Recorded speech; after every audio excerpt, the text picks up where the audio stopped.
Good afternoon, classmates. It's Theresa Falcone, and I'm here to deliver my persuasive speech on leadership. I think every day we're all challenged with what it takes to be an effective leader.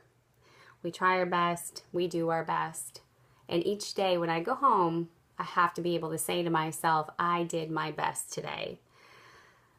Leading by example tends to be one of the primary guiding principles that I live by each day. I think leading by example means different things to all of us. It's really the culture that we're in, the environment that we're in, that will lead us to lead by example, if you will.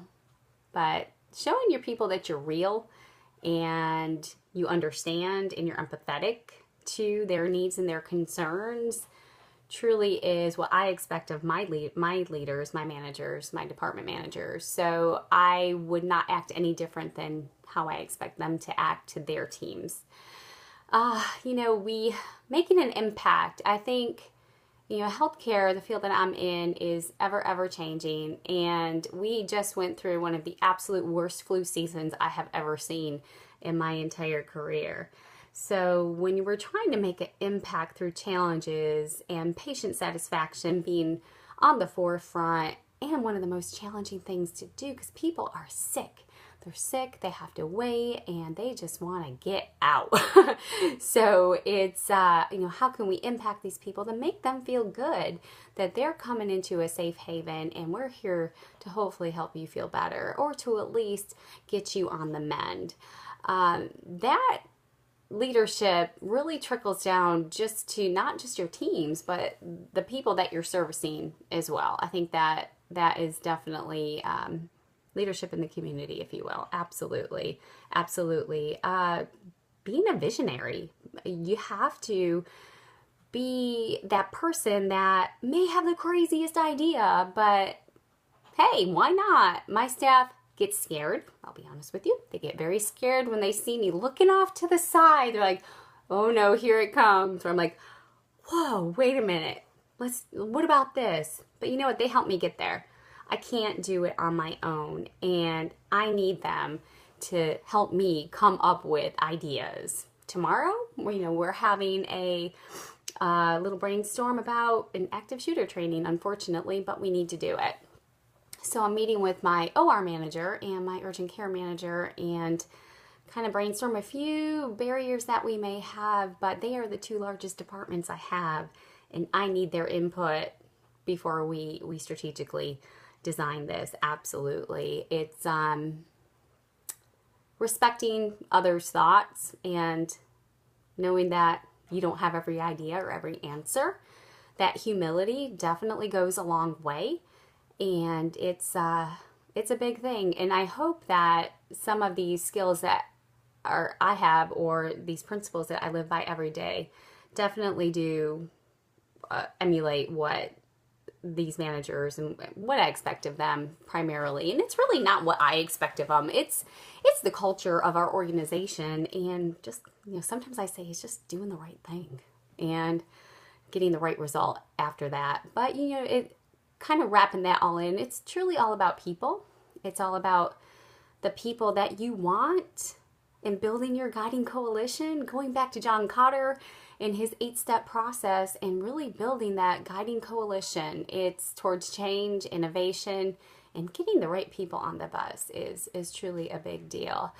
Read an article recently from the Harvard Business Review that focused on employees and their happiness, stating that, happy employee gives better outcomes, they're more dedicated, they're more engaged in the workplace. I truly find that to be true.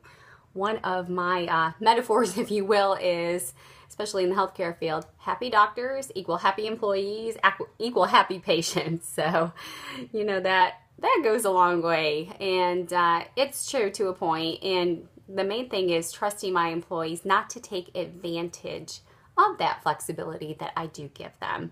I have working moms. I have employees that work 50 plus hours a week, working from home. You have to give and take in that sense, because you're not going to get the best out of that employee unless they know you support what they have to do day in and day out at home but yet respect me enough not to take advantage of it, or respect the organization enough not to take advantage of that. I'm very fortunate I have a boss that understands that as well. My husband and I are very, very busy. We have a 5-year-old daughter.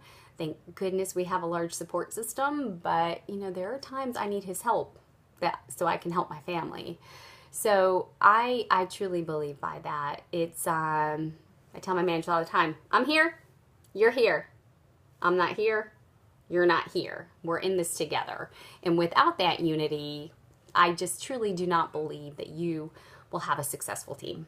And it's not about power, it's not about title, it's about why you're there and the value in what you do and what your true objective is and what you're trying to obtain. It's, we're people, we're not perfect. You have to admit that you make mistakes. I make them every day, still, after 21 years. And I'm not afraid to admit that. Made a pretty good one last week. In fact, usually when I make them, they're pretty good.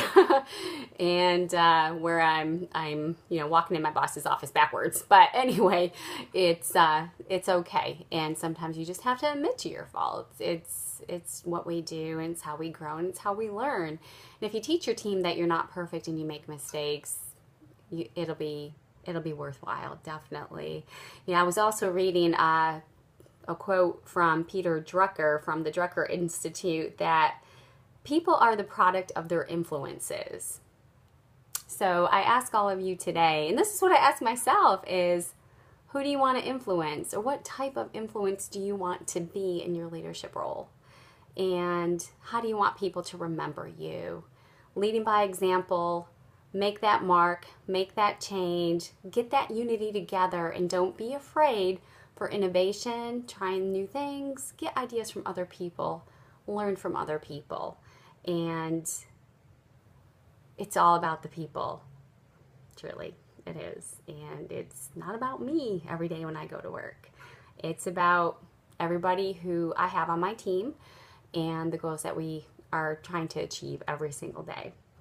So I wish all of you the best of luck in your leadership strategies and what you do every day. And once again, if I could be of any assistance to all of you or any of you, please let me know if you're ever in the West Columbia area and want to stop by.